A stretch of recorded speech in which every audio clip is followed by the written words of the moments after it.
Bismillahirrahmanirrahim. Alhamdulillahirabbil alamin wassalatu wassalamu ala al-mab'uts rahmatan lil alamin nabiyina Muhammadin wa ala alihi wa sahbihi wa man tabi'ahum bi ihsanin ila yaumiddin. Amma ba'd.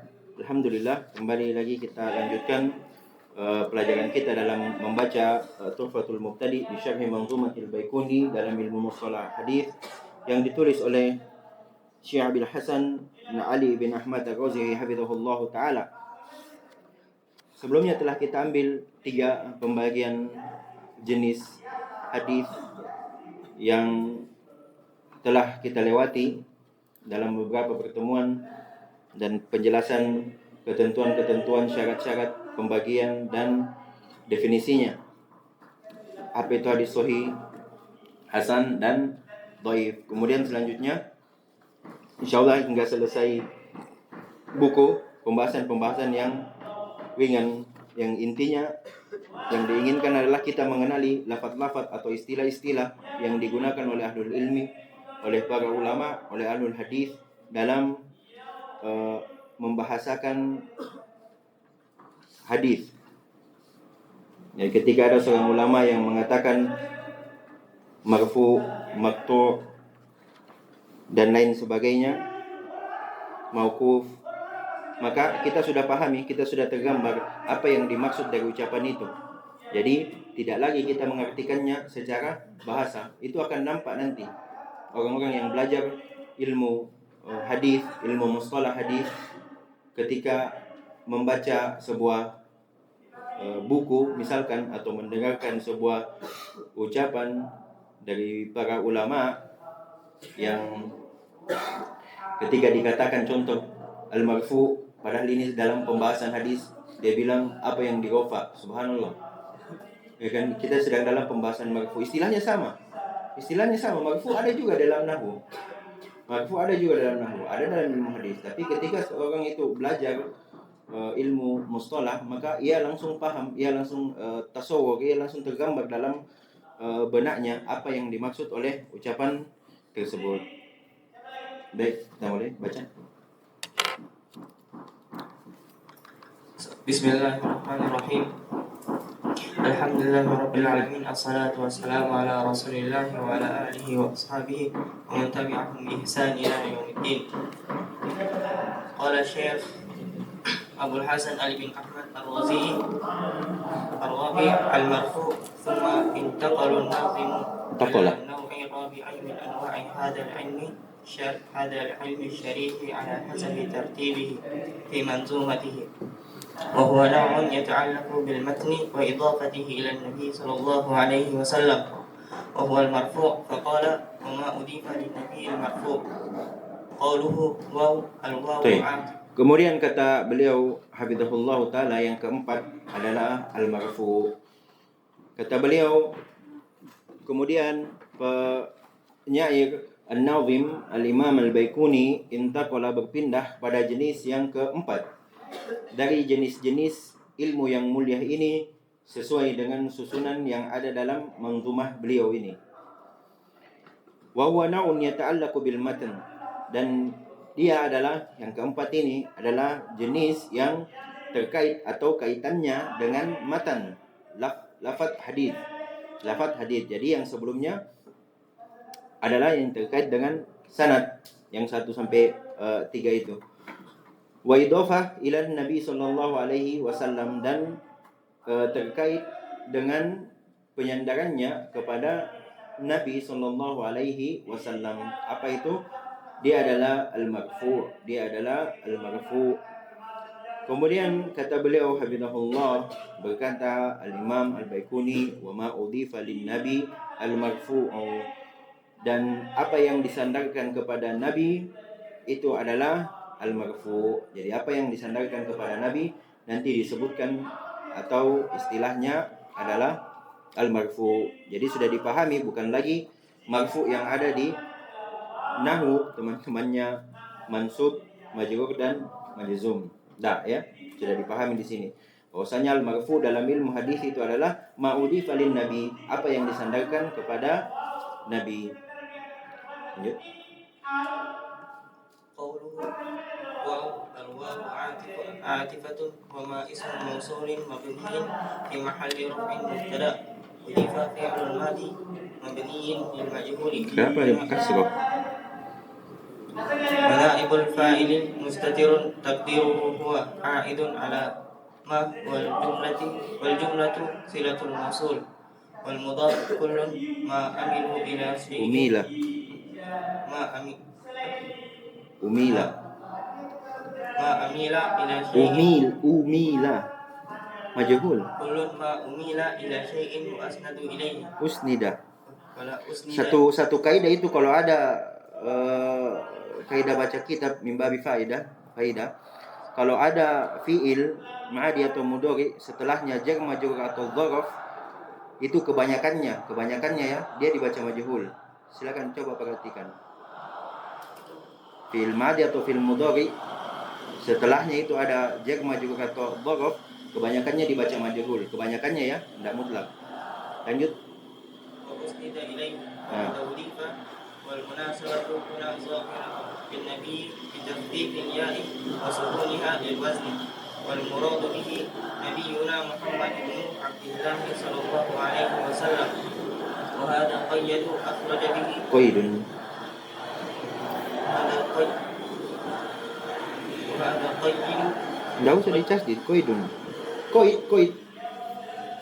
وهذا قيد أخرج به ما أضيف إلى الصحابي وهو موقوف وما أضيف إلى التابع وهو مكتوب كما سيأتي. Insyaallah. Kata beliau menjelaskan bait syair Al-Imam Al-Baiquni di atas, qauluhu wa al-waw atifah, wa di situ adalah waw ataf. Wa ma dan ma isim mausul mabni berada dalam kedudukan rafa dan dia sebagai mubtada. Sudah lancar ini yang begini. Udifa adalah fi'il madi mabniun lil majhul, fi'il majhul.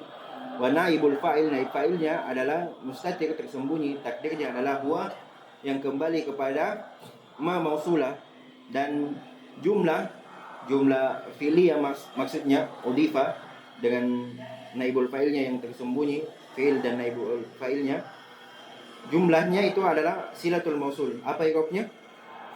Apa mahalnya kedudukan i'rabnya?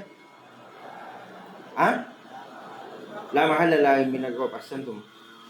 Jumlah silatul mausul tidak ada kedudukannya dalam i'rab sebagaimana telah berlalu bersama guru kita Ustaz Ubaid Habibullah dalam pelajaran qawaid al-i'rab. Kemudian selanjutnya menjelaskan kata mudhaf. Wal mudhaf, apa itu mudhaf? Kullu ma umila ila syai'in, segala sesuatu yang diarahkan atau dicondongkan kepada sesuatu, wa usnida ilaihi, dan disandarkan kepadanya, faqad udhifa, maka sungguh hal itu disandarkan padanya. Wal munasabatu huna dhahirah, dan kesesuaian pembahasan di sini itu jelas. Yang dimaksud dengan mudhaf adalah bukan lagi dalam pembahasan ilmu nahwu mudhafun ilaih, jar majrur masuk dalam bab majrur, enggak. Yang pembahasan di sini jelas kata beliau bahwasanya mudhaf itu adalah apa yang disandarkan kepada nabi. Li an-nabi bi takhfifil ya'i wa sukuniha lil wazn. Lin nabi, enggak ditadid lin nabiyyi, enggak, lin nabi, dengan meringankan ya, yaitu tidak ditasydid, wa sukuniha, dan juga dia tidak diharokati. Untuk apa? Untuk kepentingan wazan syair. Dan yang diinginkan dengan nabi di sini adalah nabi kita Muhammad sallallahu alaihi wasallam. Wa hada qaidun akhraja bihi, dan ketentuan ini mengeluarkan dengannya ma'udhifa ila sahabi, apa yang disandarkan kepada sahabi. Jadi kalau dibilang al-marfu itu adalah apa yang disandarkan kepada nabi, maka nanti apa yang disandarkan kepada sahabat lain lagi, disandarkan kepada tabi'i lain lagi. Fa huwa mauquf. Nah, ini dia. Jadi apa yang disandarkan kepada sahabat itu namanya mauquf. Nanti akan didapati ucapan-ucapan mungkin dari ahli fikih atau dari pembahasan-pembahasan yang lain. Ada ketika menyebutkan sebuah ucapan, kemudian selanjutnya disebutkan bahwasanya hada mauqufun, ila Abi Bakar. Contoh misalkan. Jadi sudah dipahami apa maksudnya hada mauquf. Berarti ini ucapan ini disandarkan kepada Abi Bakar.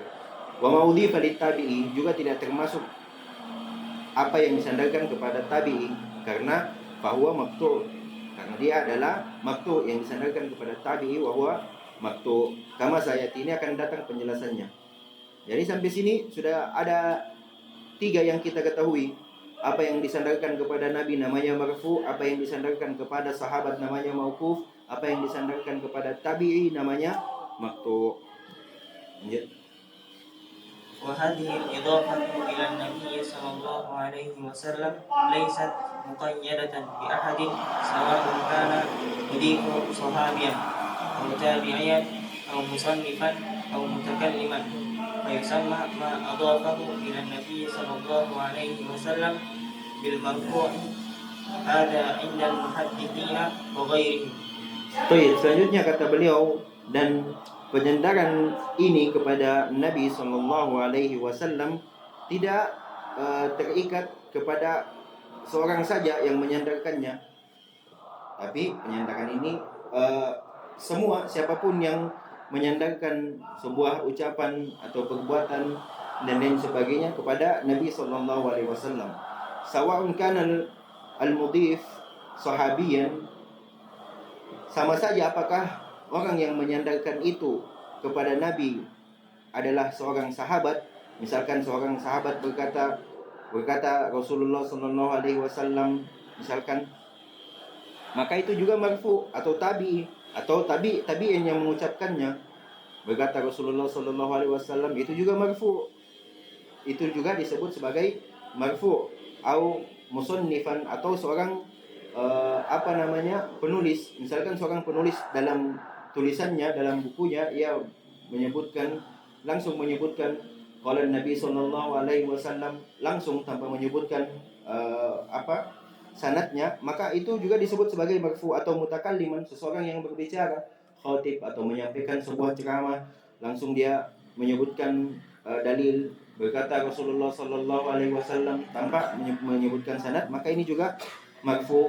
Fayusamma ma adhafahu ila Nabi sallallahu alaihi wasallam bil marfu, maka disebut atau dinamakan apa yang disandarkan kepada Nabi sallallahu alaihi wasallam dengan marfu. Hada indal muhadditsina wa ghairihim, dan ini istilah ini digunakan oleh para ahli hadis dan selain dari mereka. Intinya kita tahu dulu, inilah yang disebutkan kemarin, pembahasan setelahnya mudah.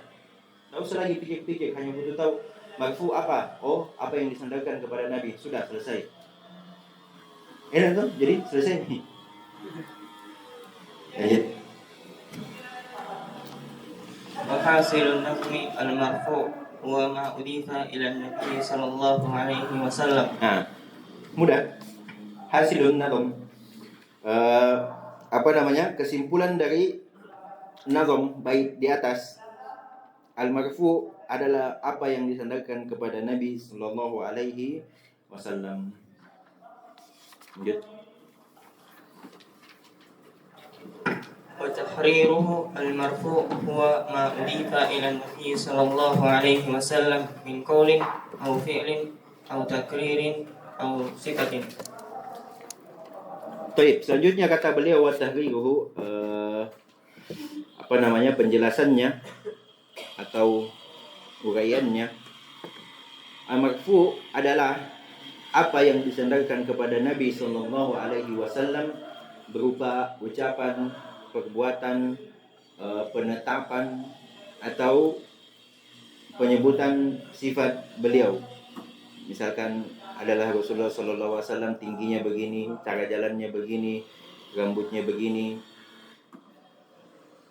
Yang ini bisa dilihat ada salah satu bukunya Imam Tirmidzi.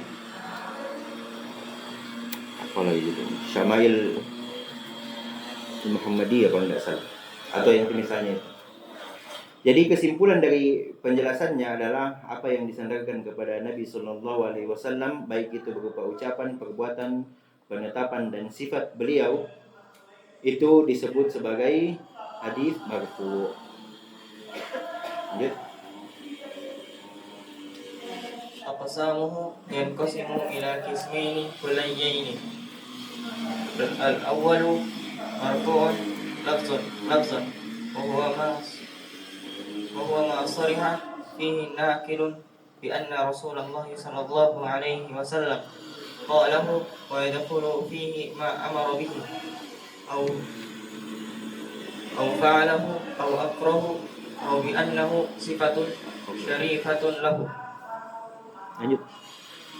مثل القول عن أسامة بن زيد رضي الله عنه أن النبي صلى الله عليه وسلم قال: لا يرث المسلم الكافر ولا يرث الكافر مسلما.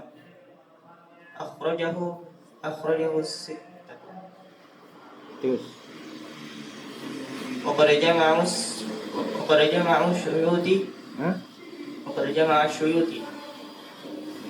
جمع الشيوطي في هذا كتابه جمع جوامع وجعله قسمين: الأول قسم الأقوال والثاني قسم الأفعال، وضمنه ما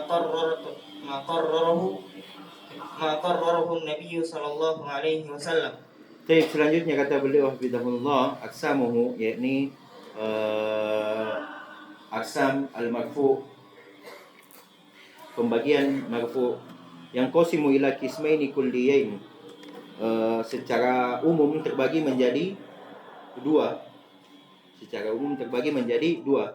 Al-awwal marfu' lafdhan, yang pertama adalah marfu' lafaz. Apa itu? Dia adalah apa yang an-naqilu sarraha fih, apa yang penukil secara jelas menyebutkan padanya bahwa bi anna Rasulullah sallallahu alaihi wasallam qalahu. Jadi yang menukil dia secara jelas menyebutkan bahwasanya Rasulullah sallallahu alaihi wasallam berkata, atau wa yadkhulu fihi ma amara bih, atau Rasulullah sallallahu alaihi wasallam memerintahkan, itu termasuk. Au fa'alahu, atau dia menyebutkan secara jelas anna Rasulullah sallallahu alaihi wasallam fa'ala kada wa kada, melakukan begini dan begini. Au aqarrahu, atau apa yang beliau tetapkan, ada sebuah perbuatan disampaikan kepada beliau atau beliau lihat dan beliau tidak mengingkarinya. Itu yang dimaksud. Au bi annahu sifah syarifan laha, atau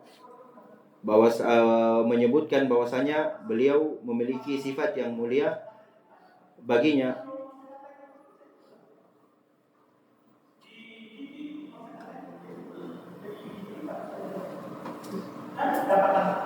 Taib.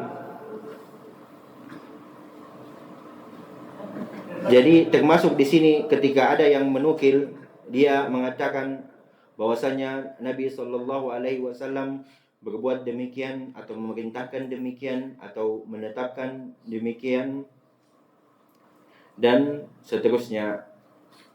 Contoh contoh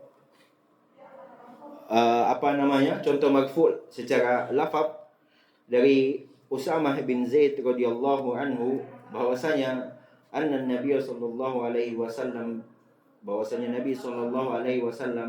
berkata, la yarithul muslim al-kafira wa la yarithu al-kafiru al-muslima, bahwasanya seorang muslim itu tidak mewarisi pada kafir, dan begitu pun sebaliknya, seorang kafir tidak mewariskan kepada seorang muslim. Dari sini diketahui bahwasanya di antara sebab yang menghalangi seseorang dari mendapatkan warisan adalah berbedanya agama. Misalkan ada seorang anak muslim akan tetapi ayahnya seorang kafir, waliyadzubillah. Ketika ayahnya meninggal, maka si anak tidak mendapatkan warisan, sebagaimana kata Rasulullah sallallahu alaihi wasallam dalam hadis ini. Waqad jama'a As-Suyuti, dan Al-Imam As-Suyuti jamaah, yaitu menggabungkan hadis-hadis yang marfu fi hada, hadis marfu ke dalam buku beliau yang berjudul Jam'ul Jawami' wa ja'alahu qismain, dan dalam buku tersebut beliau membaginya menjadi dua pembagian. Pembagian yang pertama yaitu qismul aqwal, pembagian yang berkaitan dengan ucapan-ucapan Nabi sallallahu alaihi wasallam secara marfu, wasani, dan pembagian yang kedua adalah qismul af'al, pembagian yang menyebutkan tentang perbuatan-perbuatan Nabi sallallahu alaihi wasallam, dan juga termasuk di dalamnya apa yang qarrarahu, beliau tetapkan sallallahu alaihi wasallam. Jadi ada buku yang ditulis oleh As-Suyuti yang menggabungkan hal tersebut. Lanjut. الثاني مرفوع حكما وهو ما لم يصرح فيه الصحابي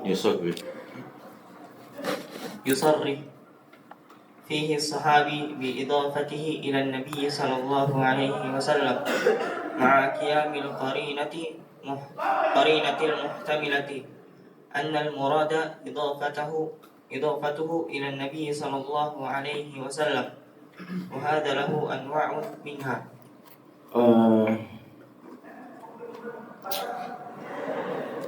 Apa tadi sebelumnya yang misalul qaul an-Usamah, dari hadis tersebut akhrajahu as-sittah,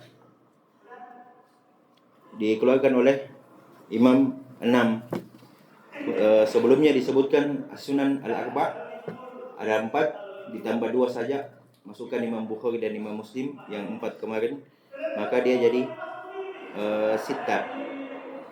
Jadi Al-Bukhari, Muslim, Sunan Abu Daud, Jami' At-Tirmidzi, Sunan An-Nasa'i, Sunan Ibnu Majah. Itu kutubus sittah. Kalau kutubut tis'ah, ada yang tahu?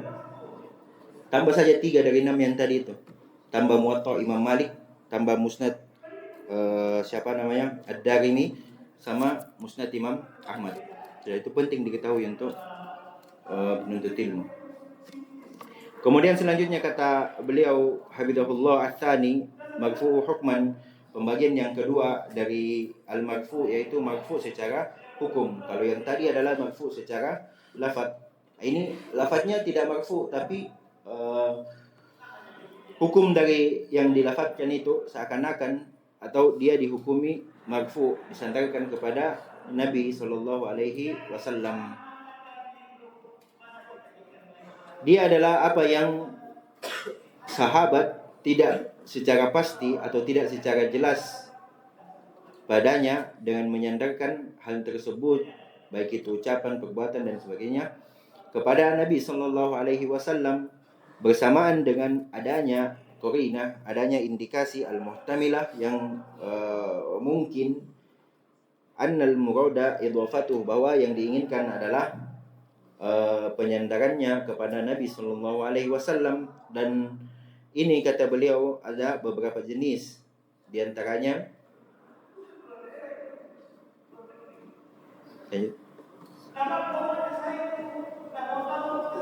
قول الصحابي من السنة كذا مثاله عن ابن عباس رضي الله عنهما قال من السنة أن لا يحرموا بالحج يحرموا بالحج إلى في أشهر الحج أخرجه أحمد بن مني وابن خزيمة. Taib, di antara jenis marfu' hukum kata beliau hafizahullah, yang pertama adalah ucapan sahabat. Ucapan sahabat minas sunnati kada di antara sunnah, ketika ada seorang sahabat yang berkata di antara sunnah demikian dan demikian. Kenapa dia dihukumi secara marfu' secara hukum ketika menyebutkan minas sunnati kada? Karena ketika sahabat mengatakan minas sunnah, itu tidak mungkin itu muncul dari dirinya sendiri. Sahabat semuanya adil. sunnah ini adalah hukum syar'i dan tidak mungkin sahabat membuat-buat hukum syar'i tersebut. Pasti diambil dari Rasulullah Sallallahu Alaihi Wasallam. Tidak mungkin datang dari diri sahabat itu sendiri. Contoh dari sahabat Ibnu Abbas radhiyallahu anhuma berkata, minas sunnati alla yuhrima bil haji illa fi ashhuril hajj. Termasuk di antara sunnah Nabi sallallahu alaihi wasallam, atau termasuk di antara sunnah bahwasanya kita tidak berihram untuk haji kecuali di bulan haji. Kecuali di bulan haji. Artinya ketentuan ini, larangan berihram untuk haji selain di bulan haji, ini termasuk dari sunnah. Hukumnya marfu. Hukumnya marfu, tidak secara lafaz, tidak secara lafaz. Coba lihat, tidak disebutkan sebagaimana sebelumnya. Anna Nabi sallallahu alaihi wasallam qol, berarti itu marfu secara lafaz. Tapi kalau sahabat mengatakan minas sunnati kada wa kada, maka itu tetap dihukumi marfu, tapi dia secara hukum saja. Lanjut. ذكر الصحابي لسبب نزول الآية مثاله عن ابن عباس رضي الله عنهما في قوله تعالى إنما يريد الله ليذهب عنكم الرجس أهل البيت قال نزلت في نساء النبي صلى الله عليه وسلم خاصة أخرجه ابن أبي حاتم. Taib, selanjutnya yang kedua, kata beliau hafizahullah, di antara contoh marfu secara hukum, tidak secara lafaz, penyebutan seorang sahabat untuk sebab nuzul ayat, sebab turunnya sebuah ayat. Contohnya adalah apa yang disebutkan dari Ibnu Abbas radhiyallahu anhuma pada firman Allah Subhanahu wa taala, innama yuridullahu liyudhiba ankumur rijsa ahlal bait. Beliau berkata, nazalat fi nisa'in Nabi sallallahu alaihi wasallam khassatan, akhrajahu Ibnu Abi Hatim. Ibnu Abbas radhiyallahu anhuma berkata dalam sabab nuzul ayat ini, beliau berkata ayat ini turun kepada istri-istri Nabi sallallahu alaihi wasallam secara khusus. Ucapan yang seperti ini juga ucapan sahabat untuk menjelaskan atau menyampaikan sebab turunnya sebuah ayat, maka ini juga termasuk marfu, tidak secara lafaz, tapi dia marfu secara hukum. Selesai pembahasan marfu. Kesimpulannya, marfu adalah apa yang disandarkan kepada Nabi sallallahu alaihi wasallam, baik itu berupa ucapan, perbuatan, penetapan ataupun sifat. Dan marfu itu terbagi menjadi dua, ada marfu secara lafaz dan ada marfu secara hukum. Secara lafaznya tidak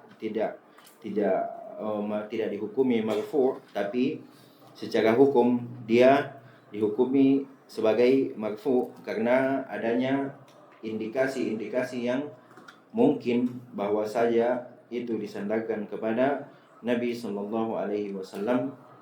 Taib, kita cukup sampai di sini dulu. Insyaallah kita lanjutkan lagi pertemuan kita besok bismillah taala. Subhanakallahumma wa bihamdik, asyhadu an la ilaha illa anta, astaghfiruka wa atubu ilaik.